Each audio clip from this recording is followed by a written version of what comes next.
அப்துல் கலாம் அவர்கள் வந்து படிச்சு அறிவியல் விஞ்ஞானியாகி மூதறிஞர் ராஜாஜி 6000 பள்ளிக்கூடங்களை மூடிவிட்டார். காசில்லை. அறிவார்ந்த தமிழ் சமூக மக்களே, என்னரும் தம்பி தங்கைகளே, 6000 பள்ளிக்கூடங்களை மூடிட்டார். ஒருத்தன் வாரான், அந்த 6000 பள்ளிக்கூடங்களையும் திறந்து அதற்கு மேலே 14000 பள்ளிக்கூடங்களை திறந்து நம்மளை எல்லாம் படிக்க வைத்தார்.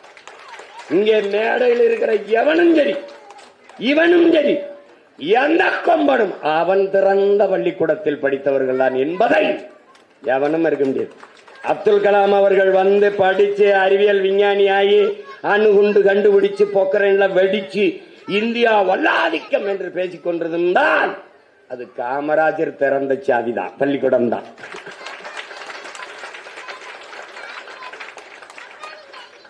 அவன் பள்ளிக்கூடம் திறந்தது அவன் ஜாதிக்கு இல்லையே, அவன் ஜாதி பிள்ளைக்கு இல்லையே.